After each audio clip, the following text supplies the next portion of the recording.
don't be like this.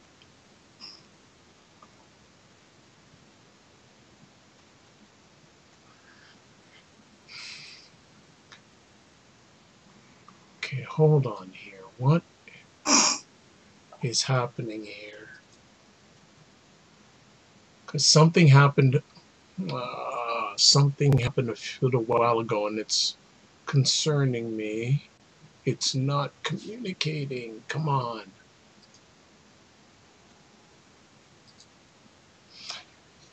Houston, we've got a problem here. Hold on here. Okay. This is because when I went into my YouTube account, it asked me to do something before we came on, and for some reason now it's not communicating. Oh, come on. This is not what I want. It's not communicating. Why? Why is this not happening? Okay, let me log out and see if it happens. Something didn't happen that I did not like. Okay, YouTube.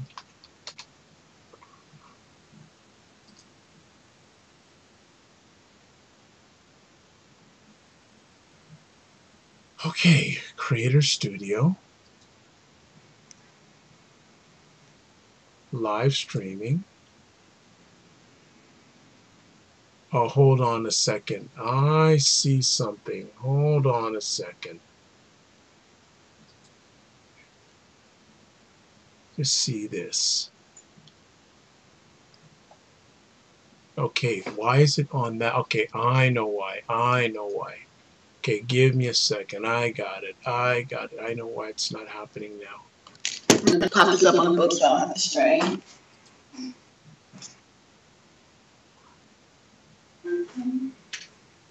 Oh, we're live.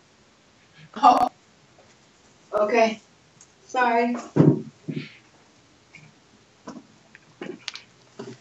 I'm back. What is up, everybody? Sorry for a little bit of a technical glitch. So if you're watching us live, you saw that. If you're not watching us live, you didn't see that. So it's all good. Hey, what is up? It is Dr. Vibe and Jazz Keys. What is going on? And we are here doing something we call Stuff. And Stuff is live online conversations hosted by myself and the beautiful and wonderful Jazz Keys from thank you. Rockford, Illinois. And we talk about current events and culture from a black lady's and a black man's POV, which is point of view for those who don't know. Jazz, what has been going on lately? Talk to me. Oh, it has just been a crazy month or so. I'm wrapping up the final week before I open up a community co-work space here in Rockford called The Local. So it's just been a little crazy, but extremely exciting. Yeah, that's been about it. And how long has this been a vision of yours for? So I've been working on this project for about 5 months from start to finish, complete renovation of the space and everything like that.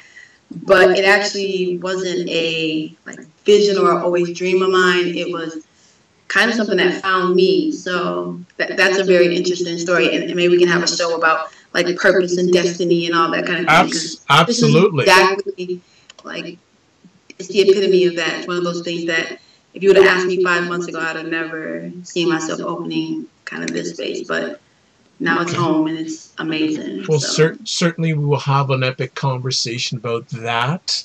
And how's the boss of the house? Still the boss. Still the boss. Large and in charge. She is out for a fun night while mommy's here working. So she's doing great though. And we're talking about Jazz's wonderful daughter. She is the boss of the house. So you know. She gets what she wants most of the time. Yeah. There you go. There you go.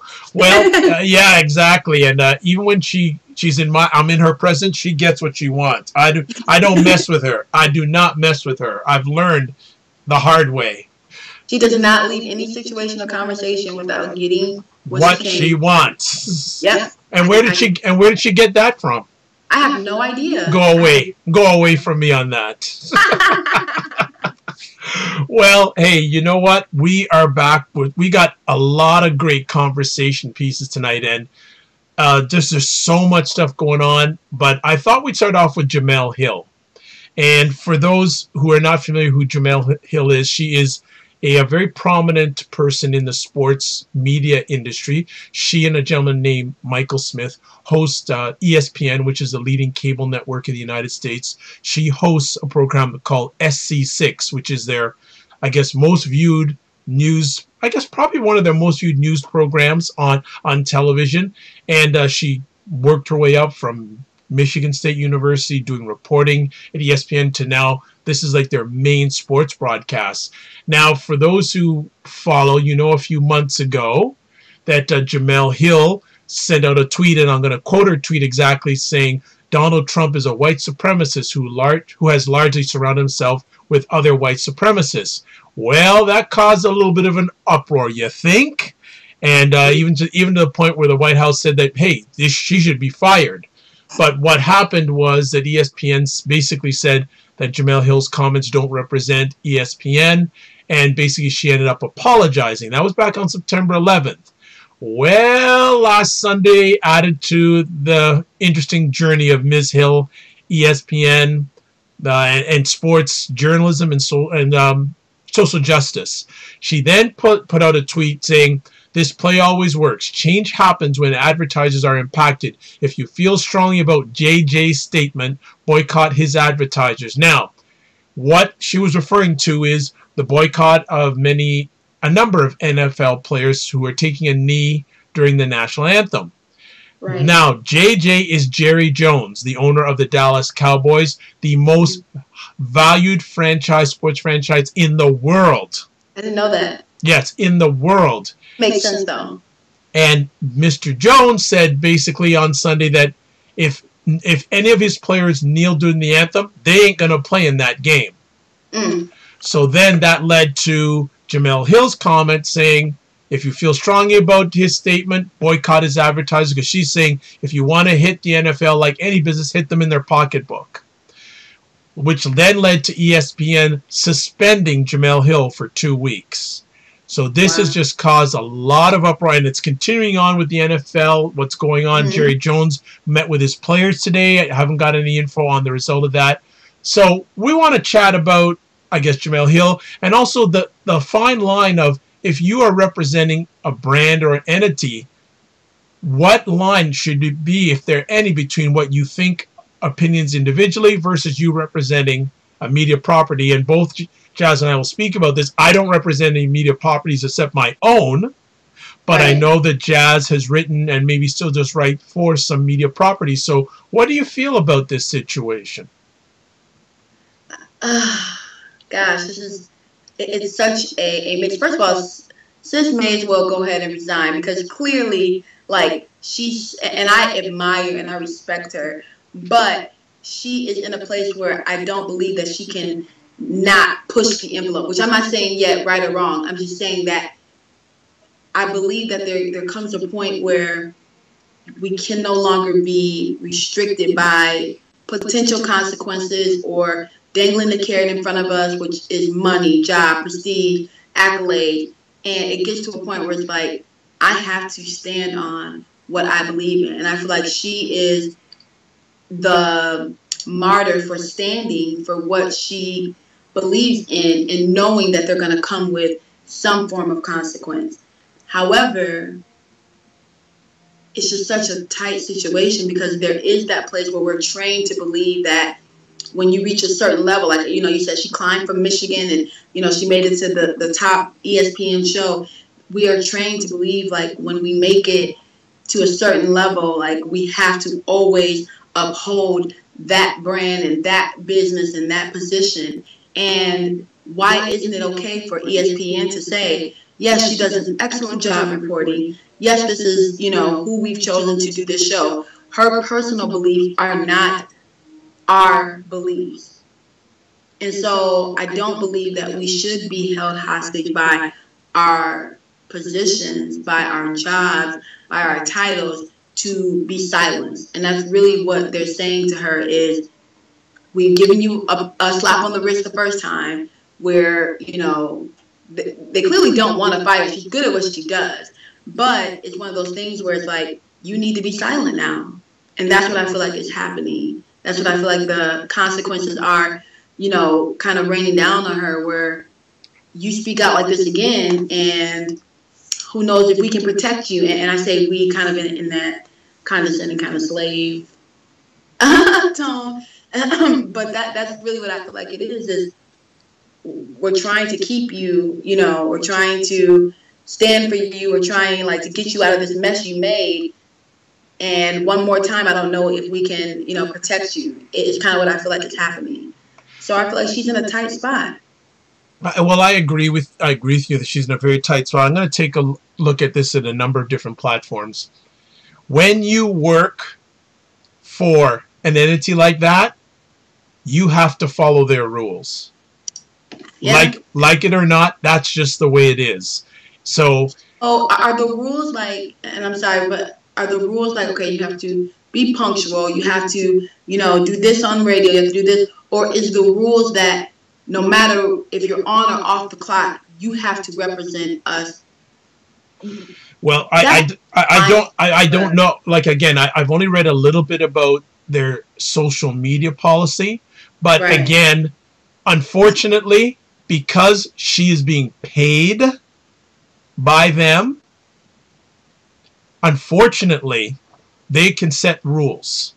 Mm-hmm. You know, and I feel for her, and I understand where she's coming from in regards to what she's saying. But what's even more precarious is that ESPN broadcasts NFL games. ESPN has paid the NFL billions of dollars right. to broadcast their games. So I empathize with Jemele. I think I really like her, but if that's what she wants to say, I think she'd be better off on another platform. Now, what platform that's going to be if she ever leaves is going to be interesting, because I was going back and forth a little bit with a gentleman on Twitter saying, oh, she should go over to Fox. Now, I'm going, that's interesting, and I haven't, well, this is a larger conversation piece we may not get to tonight, but Fox Sports is the same group of companies as Fox News. Right. So, but there is a gentleman on Fox News named Shannon Sharpe who's very outspoken about his comments and in regards to this situation, and they haven't done any reprimand of him.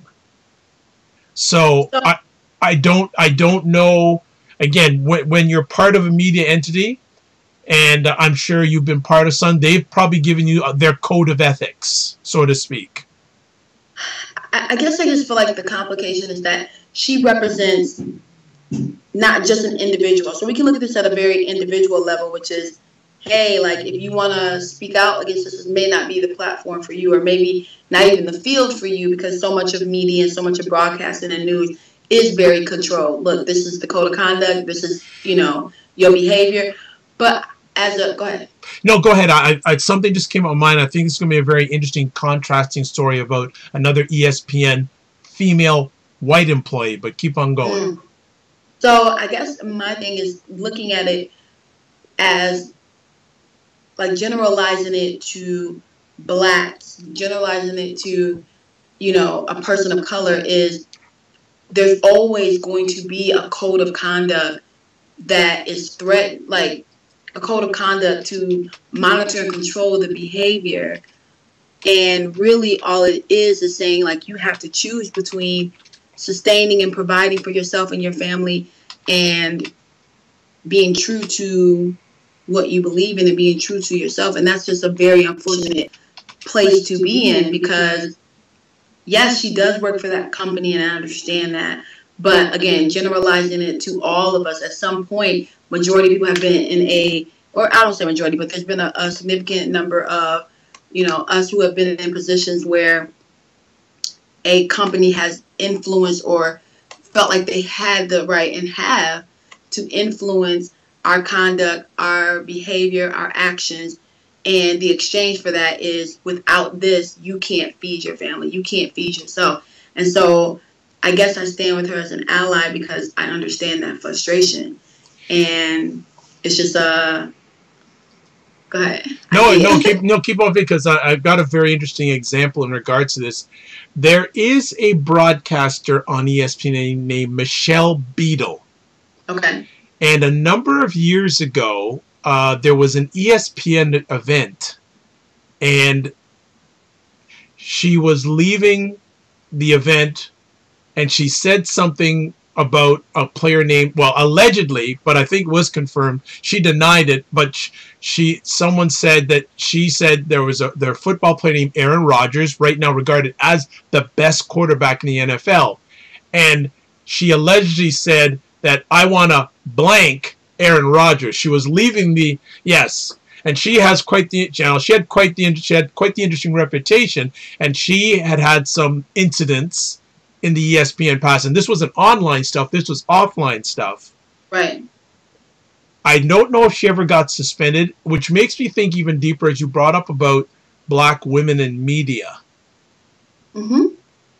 It sort of it gets down deeper about this whole issue of black women in media, which makes me think about a few months ago, April Ryan being told by Sean Spicer, basically talked her down, and this is just a very interesting situation. I don't know if the reaction to these comments may or may not have been the same if it was a black male saying it on ESPN. About if it's a black male, or even take the situation about the Caucasian woman making that comment. If that was a black male making that comment about a, white woman athlete, like, there's so many different dynamics that we, and by we I don't mean us, but like, we want to believe that these things don't affect the end result or the outcome, but they do. And that is the reality of the situation that we're in, where, yes, things would be very different if we exchange races, or if it came from a different sort. I read something that said that, people aren't mad because, like, people are protesting or taking a kneel, or, even associating this with what Jamil said. People are mad because we're refusing to be controlled any longer, and that becomes the real issue. Well, and I believe that. Yeah, keep on going. No, actually, we have a friend of the show's watching right now, Dr. T, who he says alone. He brings up a very interesting question. Hello, guys. He says, could this be an aspect of, quote, new voices, unquote, being established in the mainstream? And I think that any way in which that can be detoured, or, those barriers and roadblocks can be put up, or that can be delayed, that is what is going to happen. But the reality is that in small strides, we are taking these platforms and making noise and creating, like you said, a new voice in mainstream that says Donald Trump sucks, like, or, whatever the case may be. And the social media and the outside realm is also contributing to the influence of what's being said on, old platforms like just strictly television. So I believe that does play a huge role in it. But what's becoming uncomfortable is that's not the norm. Well, I'm going to add to this because, and it's a good point by Dr. T. I don't think that traditional media is really wanting to have new voices. No, that's the problem. Media, the way that it is conveyed is that it's supposed to be objective. It's supposed to present information. It's supposed, it's not supposed to necessarily steer or guide. Some does, but it's supposed to be this presentation of whatever information, fact, entertainment, whatever the case may be. The reality is that it's not. It is designed to really influence a certain message, and that message is not in our favor. And so when those who have gotten in position and utilized their platforms and taken a kneel and used social media and protested against, or protested for the rights, that becomes an issue because they don't want new voices. They want us to take our paychecks, do what we're asked, and leave quietly. Well, just adding, and I'll contribute to the more of the content in a minute. But I saw a very interesting picture of a T-shirt that LeBron James recently wore, and this may say it all. The T-shirt says, "We march, y'all mad. We sit down, y'all mad. We speak up, y'all mad. We die, y'all silent." Yeah. And I think that sums it up. The fact is that they will continue to grasp at straws, and these final straws will snatch your ability to create, economic stability for yourself and for your family. Will take away the hard work for you to get from wherever you came from to be on ESPN. It's almost like, be grateful that you're here, and do so silently. Like, behave, do what we ask you to do, follow the code of conduct, carry yourself the way in which we believe you should carry yourself at all times, represent ESPN and never yourself. And the moment that you go outside of that, we will introduce disciplinary actions to let you know you're getting outside of our expectation of you. And I think that, and it's interesting because on the first night of her suspension, her co-host Michael Smith did not appear on the show. And it's just very interesting to see where that's going to lead to. It's really, really interesting because when she comes back, is she going to stay silent? Is she going to continue? Like, I just really wonder. There's so many layers to this, Black women in media, Black women in society, Black women versus white men. There's just so many different layers to this. Dr. T says, I agree. The NFL's proposed new rule against protesting is a perfect example of how policy used to silence voices outside the mainstream. Yeah. Well, I actually, and it's very interesting that I don't see it changing.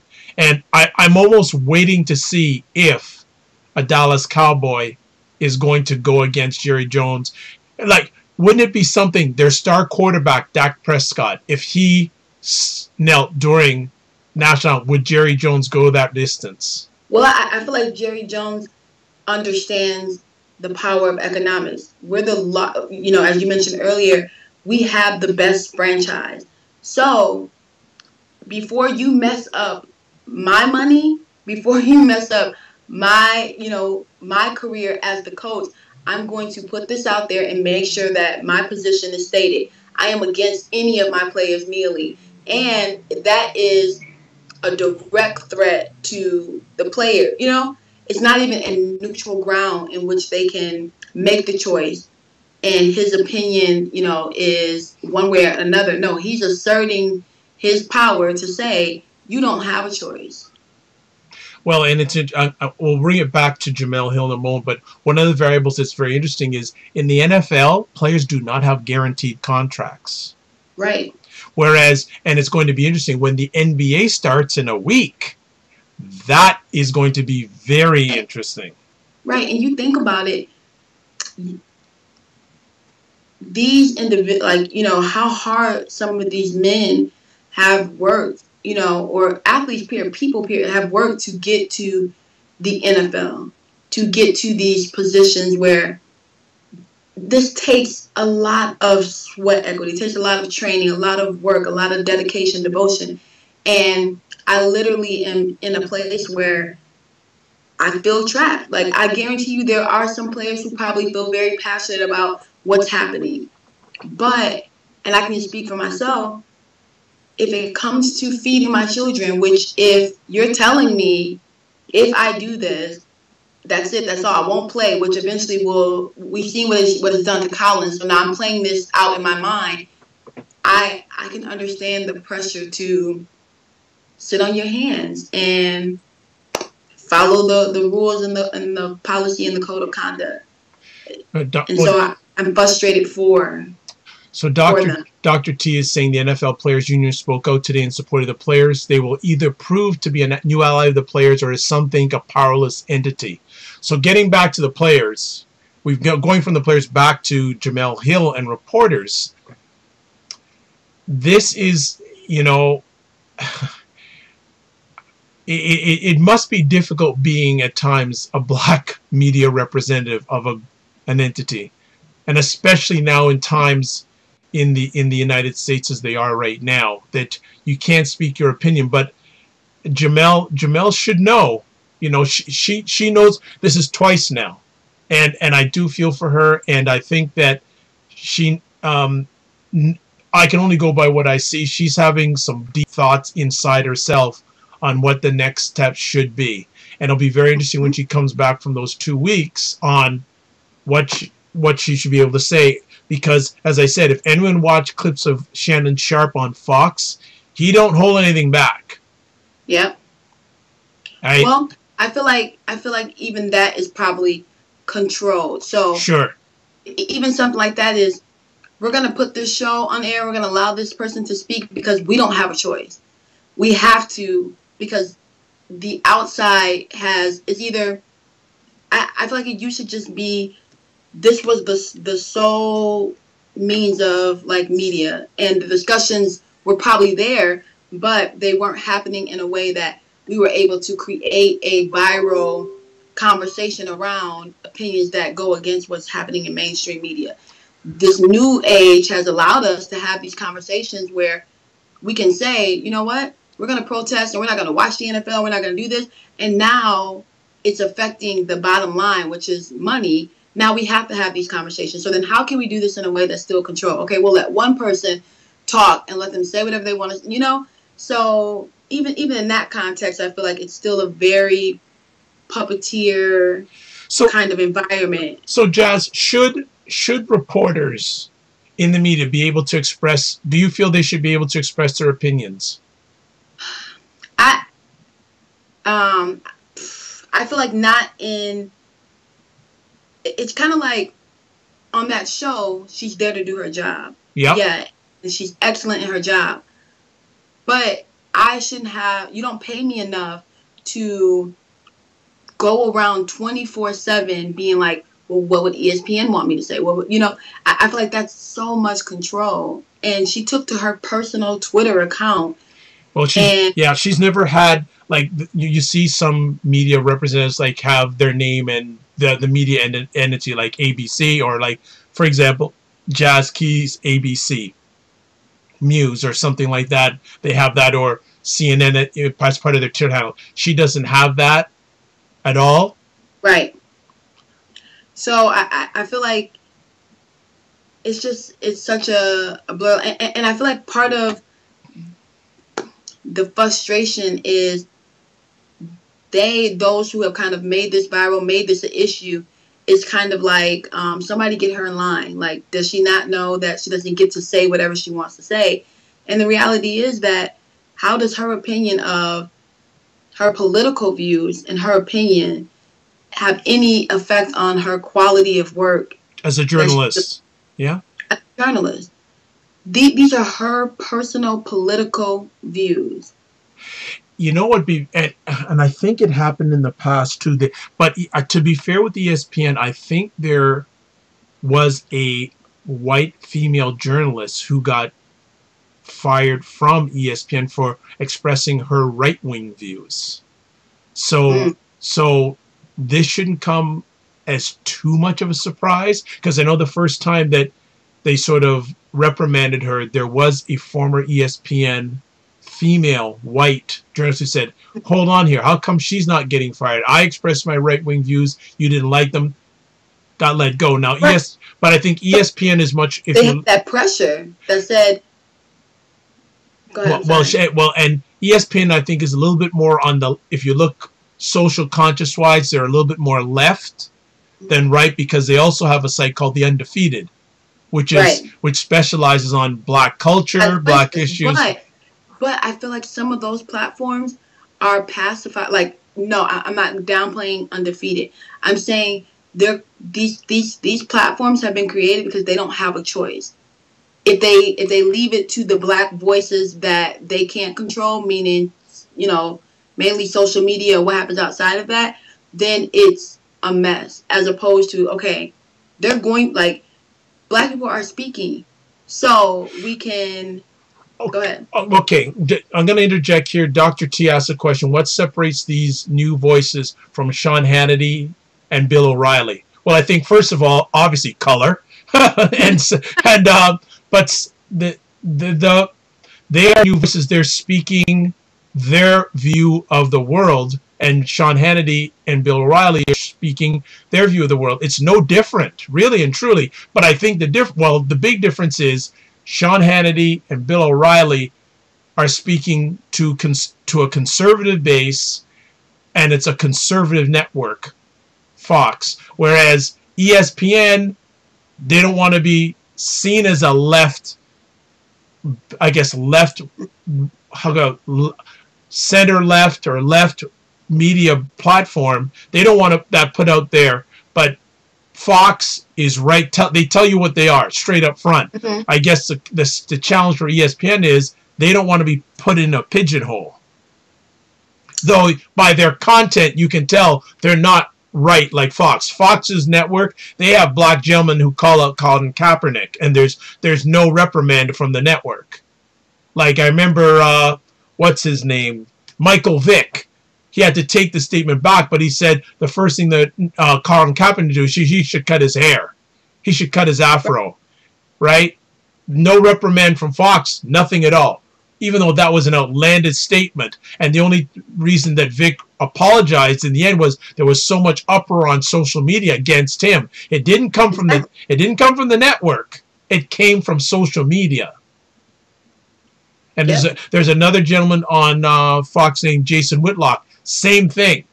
And he actually said what with LeBron, he said LeBron James doesn't know what it's like to be a black man, treated negatively as a black man in America. After the incident where someone put some graffiti or something in his Los Angeles home. It's a mess. I feel like that's the best conclusion to draw. It is a mess. And again, I will constantly go back to, and I'll just kind of wrap it up with this. You know, Jerry Jones being able to say he didn't just state his opinion. He enforced his power that says, if you go against what I think is the right thing to do, it will jeopardize you. That's the difference. We can't speak general opinion without being attacked in silence.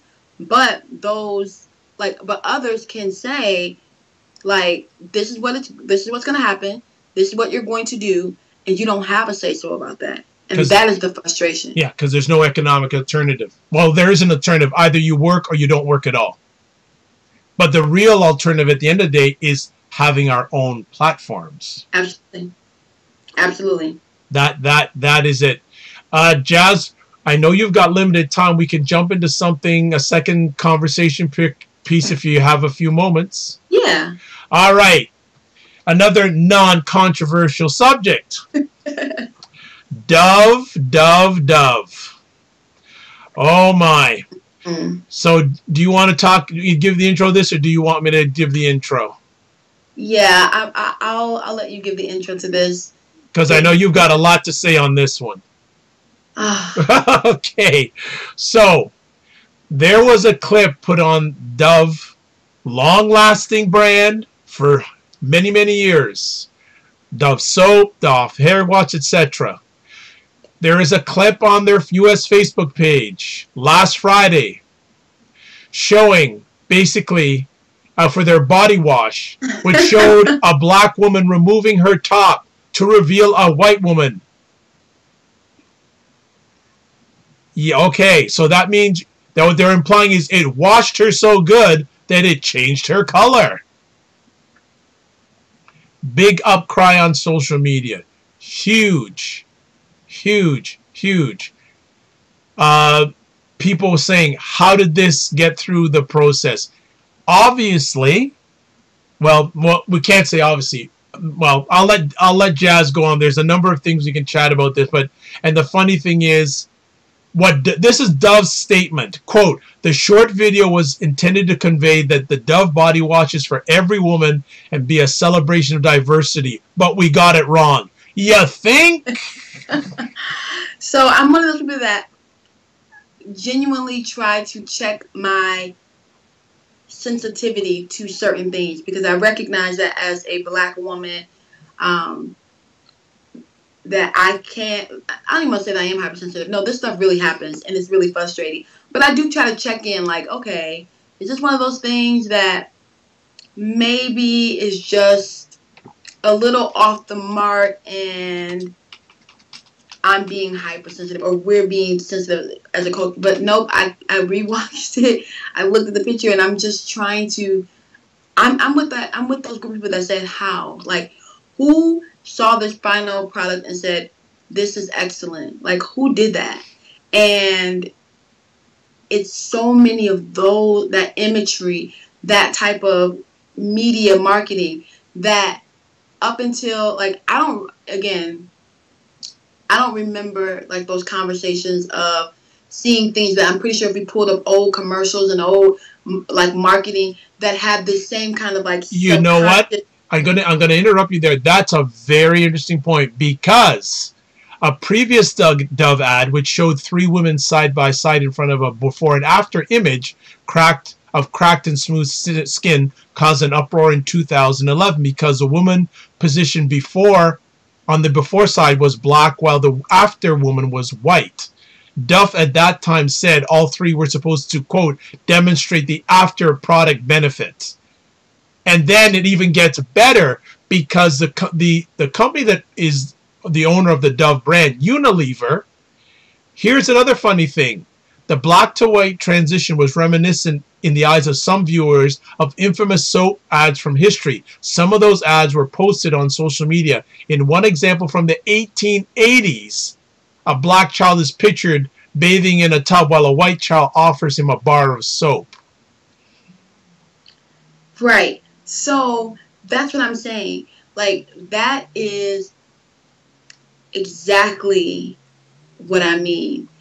The fact is, Dove had to apologize because we're demanding that you pay attention to what you're saying, how you're saying it, how you're conveying, what you're putting out about us, how it makes us feel. We're demanding that. But I'm also very positive that before these conversations were happening, or before this social media world kind of caused these uproars and made companies come to the face of it, there were these subconscious messages that were planted in us that said, oh, I'm dirty. Like, that's really what that message said, is you're dirty. And this is clean. This is pure. This is, you know, the aftermath of a great, you know, cleansing is you look white. And so I'm just very, very, very fortunate. I feel fortunate to be living in the time now where Dove has to come and say, we got this wrong. Well, and no, yeah, piggybacking on what you're saying, in the fact that this is still going on, that's a huge concern. It is. And honestly, I feel like if it wasn't for the access that we have to feel very connected and united in a voice because of social media, it would continue to happen. Like, you just tracked ads all the way back to 1800. So since then, Dove has been planting these seeds in, you know, the viewers to say everything about Black is dirty. Like, again, that's how I felt when I watched that. Like, okay, we're just dirty, and this is pure, and this is clean, and this is after. And it's like, now they have to apologize because we made them. But how long have they gone with these kind of messages? And clearly it's been a long time. And it's that again, and it sort of it does piggyback what we were saying at the beginning, the whole thing about economic empowerment, because one may say that Dove takes the thoughts and opinions and concerns of African Americans, Blacks in general, for granted, and that they can put out anything out there without even caring, because they already have a track record. They did this back in 2011. You'd think they'd learn. And who knows if there was anyone in the advertising agency that helped them with this of color at all. And of course, if we asked them those questions, you know, we'd never get that answer. But unfortunately, again, there isn't a effort to say, okay, we're going to boycott your products. Right. So that is the difference between 2000, like that's the difference of just 6 years, where this happened in 2011. Now in 2017, we understand as again, I don't have to know you to know that, like, we all have gotten on this thread or these multiple threads and said, you know what, that's how you feel, Dove. We're not bathing with Dove anymore. And just that not small, but hit to their bottom line is enough to say, we apologize, we got this wrong. And now you have to redirect your funding to figure out how to clean this up. Now we're going to go a public relations route because we forced the hand.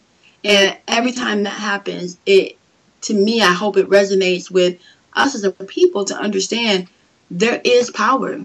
There is power in our decision or the absence of our support behind the dollar, because that's really what the bottom line is. Like, that's really how you force hands. And Jamila said that. Hit them where it hurts. Well, and this is a phrase I use a lot. You're either at the table or on the table. That's it. And I think right now, with examples like this, we're on the table still. Yeah. Very true. You know, I really wonder sometimes, what is it going to take to make a momentous change? How bad do blacks have to get hurt? I feel like what we're experiencing and what we're going to experience, over this next period of time is the unraveling. So we all want to rush to what is it that's going to create this dynamic shift. But the reality is, we're unraveling years and years and years of being controlled and media being manipulated and us not having a voice and not having a place to share in our thoughts and our distaste and our hurt. And so we're really just unraveling. We're peeling back those layers. And wow. I have to interrupt here. There is a long-time gentleman I haven't heard from a long time. And actually, I saw something he posted on my Twitter feed today, Askia Jones. And he says there's an echo. Well, there's nothing on my end or Jazz's end. Sorry there's an echo, but Askia, would love to have some of your comments on this. Actually, I'd love you to come on one of our conversations, because you would... just to go back a bit, Askia is a person, a gentleman, a fine gentleman I met many years ago on another platform called Blab. And we had some epic conversations. I mean, wow, we did, there were some subjects we spoke about. There was sometimes we were on for 3 or 4 hours with a whole community of people. Wow. Askia, man, Askia is, knows his advertising, marketing, and quote me, please correct me if I'm wrong, Askia, but Askia started his own advertising agency business, and he actually sold it to a company, and he had so much power that they kept him on for a year because they wanted him to stay on for a year. So when it comes to marketing, advertising, yes, I do have right. Askia, I'm asking you live here, is there any way you could come on one of our conversations on a Wednesday night? It would be huge, because we need to relight the fire of our epic conversations back then, because he has such a good knowledge of advertising, black empowerment. So Askia, what's the do you have Skype, Askia? Because what I'll do is I'll contact you via Skype, and if we can get you on next week, whatever you want to talk about, I'm just going to shut up and listen, because his thought process is serious. And he would, okay, so he says yes. But Askia, any comments that if you could just put in the comment section about this whole area of advertising, any thoughts you have on the Dove ad, and also same here too to Dr. T if you're still on, because both of you are black fathers, and I both believe you have daughters. What are your concerns, if any, about the way portrayal of black women in advertising? So I'm just going to wait for either one of those. like Askia, like when this finishes, that I am DMing you immediately and emailing you immediately to see if you can come on, because that will just burn it'll burn YouTube. It'll burn. And Askia, I have met you. You're welcome. Yeah. And I'm excited to hear that commentary, because to me, as a mother of a Black daughter, I'm also very, like, my sensitivity is heightened as to what she's exposed to as it pertains to her understanding of beauty. So definitely. I'm just taking a quick look if I can see if I can pull out my archives to see anything that he was on in the past, because, yeah, I actually was blessed to have him on, him and another gentleman named Ricardo McCrae. And I hosted a conversation with both of them called Black Men Who Have Their Own Schedules. And also, he talked about, we had another conversation called Our Father. And he talked about fatherhood. And it was our H-O-U-R, father. It was a great conversation. So, okay, so I'm glad, because we got two serious Black male thought leaders here. Dr. T saying that's always been an issue. As a parent of a daughter of color, I led her to pay attention to this as soon as she began watching television. Yeah, I like that. Because I think we have a list of just standard things that we know to talk to our children about, or that we do. So I think actually having that conversation where we do sit down with our children and explain to them that a lot of things that they'll see will be like the European standard of beauty, and trying to explain to them like that's not their standard, and kind of helping them process and understand what they receive as far as media is important. Isn't it interesting, Jazz, how both our conversation topics are related? Yes. There's commonalities in both about for lack of a dominant culture. And I think in both conversations, the dominant culture looks the same. Oh yeah, absolutely. And tell me what does it look like? If you don't say it, I will. What does it look like, that dominant culture? Doesn't look like us. But okay, but what does it look like? In what sense? Maybe demographic. Oh, it's white. Okay, and male. There you go. Yep. It's white male.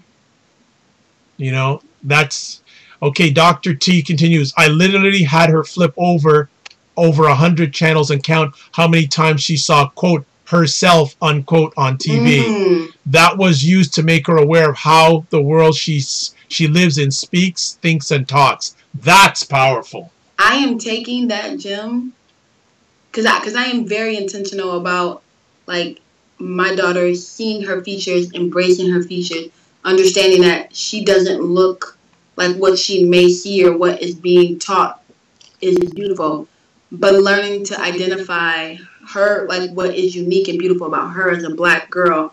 But I also think that it's really important to kind of help process in that process of, like, seeing them flip through channels. And I definitely probably going to do that. That is a great suggestion. That's really, yeah, that is really good stuff. That's really, like, people are visual, and especially children are very visual, and I think that is good. And Dr. T and Askia, I'm just putting on Twitter right now that you are dropping knowledge bombs right now,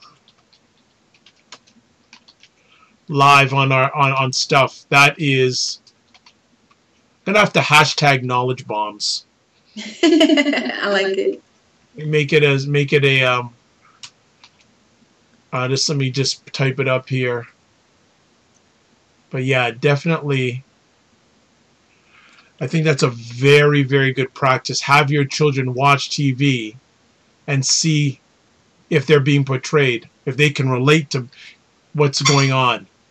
Right. That is a great, wow, that is really powerful. Let me just see.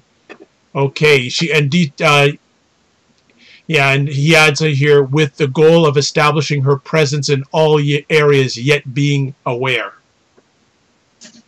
Yeah. That is good. That I is that one, Dr. T. Thank you. that is strong. That is strong.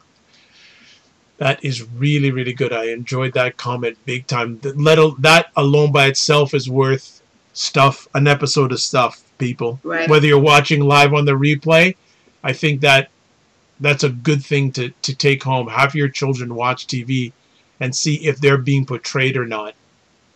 And how. And how, yes. Mm-hmm. Very, very good. Well, I know Jazz has work to do because she's got this mammoth project that she's bringing, going to bring on. Maybe we'll get her to. Dr. T says that's what coffee at 9 o'clock will do for you. That's how, because it was with his comments. You're drinking coffee. I am. At like 9:20. I'm not the only one. Dr. T is too. Oh, you guys are. I don't drink coffee, man. It's not good for you. You know that. Whatever. All right, but okay. But we're gonna start to wind down here because Jazz always has a myriad of things to do. Oh my gosh. Yes, I know. She's got but hopefully this was a good little escape for her.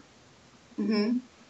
Oh, Dr. T says, have to, brother. He's working. Dr. T, am I allowed to share your project that you're working on? He goes, you go, Jazz. He says, you go, Jazz. Preparation for all-nighter, Dr. T. So, Dr. T, do you want me to...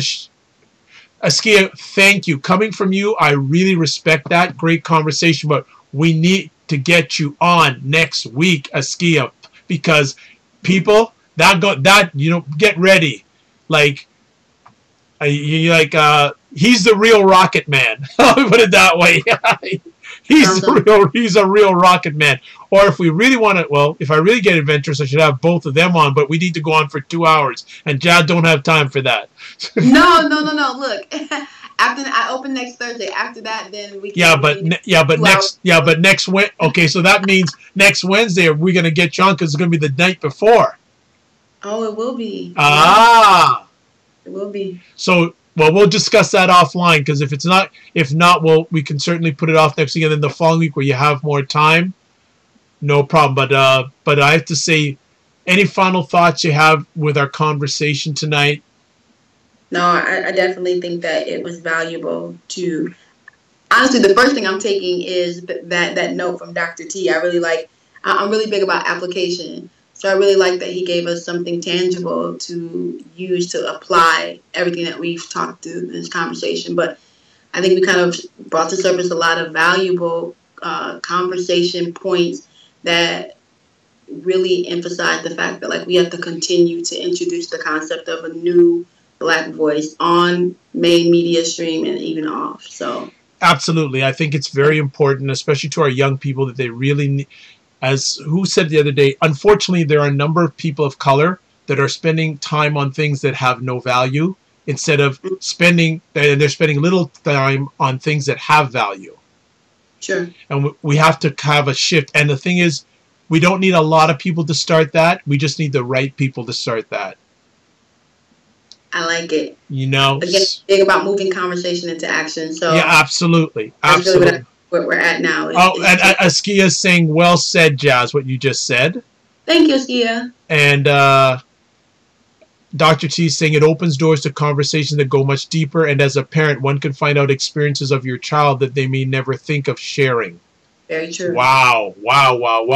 You guys are just dropping the knowledge bombs tonight, man. I don't even want to finish this because you're firing me up. But we will end it up here. I guess I do have some final comments. When you look at Jemele Hill, when you look what's happening with her, what's happening with the Dove ad, there's some common themes. Controlling narrative.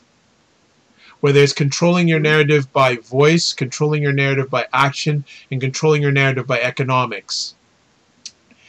In each one of those cases, Jemele Hill, she's controlled. Right. Like it or not. the people of color who are watching Dove ads, they're controlled to a certain extent, because I guess there are alternatives, but maybe they are controlled in their thinking at this time, not to say, okay, we're gonna not say we like this, but the question is, these people who don't like Dove commercials, are they not using Dove anymore? Mm-hmm. Are we willing to take that next step? And I think them coming back and responding with an apology was driven by the fact that the collective voice was. I'm gonna drop my phone. Askia just dropped a knowledge bomb. He's. Oh no. Okay, let me just. Okay, we went dead for a second. We should be back. We're still on here. Yeah. Okay. Askia just said it wonderfully. Oh, I hope this didn't shut off. No, we're still on. Okay, good. Askia, can you hear me? Can you hear me? Jazz, can you hear me? Mm-hmm. Okay, sorry about that. I dropped my phone and sort of recycled the stream. Askia just said, no, I was going to do it. I don't have another microphone. I was going to say drop the mic, but Askia just said, build your platform, own your platform, control your narrative. It's that simple. That's it. Done. He says there's a huge difference between using your platform and owning your platform. And when you step out of line, by their standards, you see what happens when you're on someone else's platform as opposed to owning it. And we're seeing that with Jamil. So on that note, and I don't want to, so people who are watching the replay of this, there may be a little of a gap because I dropped my phone instead of, I wanted to do a drop the mic, but it was a drop the phone. So definitely, thank you, Askia. I'm going to be reaching out to you right after this.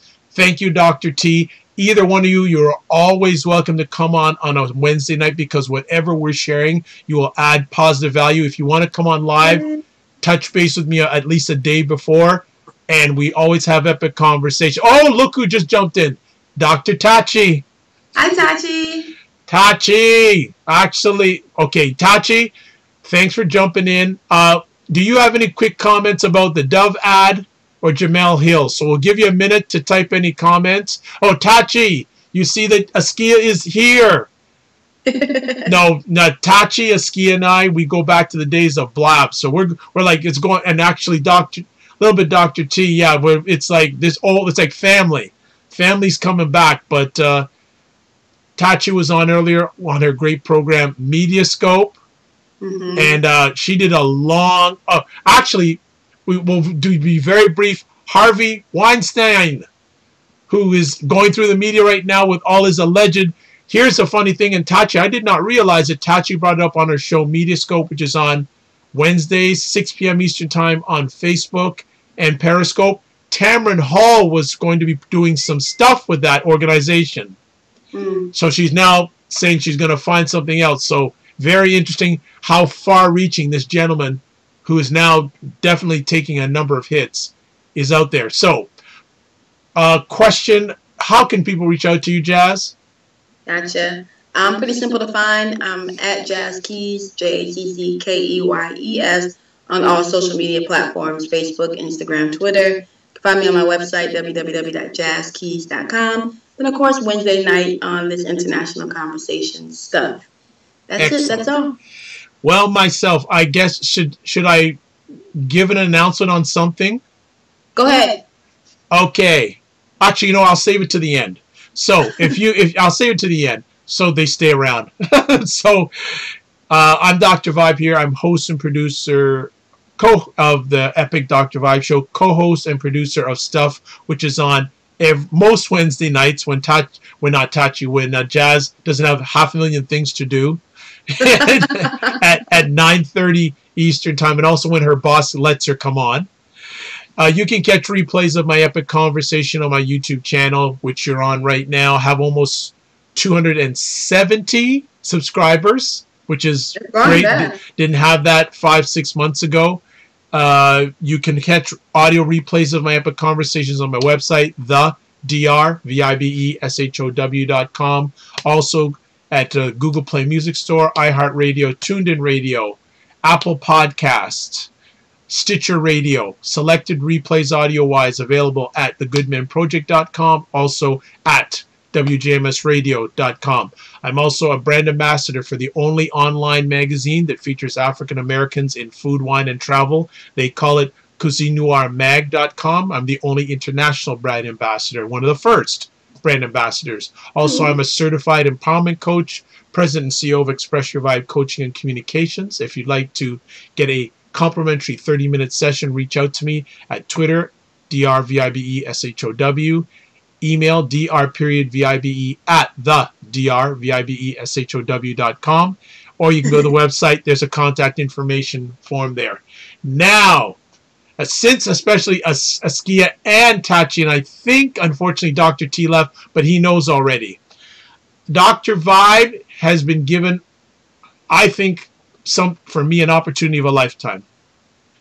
And for those who've been around for a bit, whether you're watching this live or on replay, you know how much I care about men, especially black men.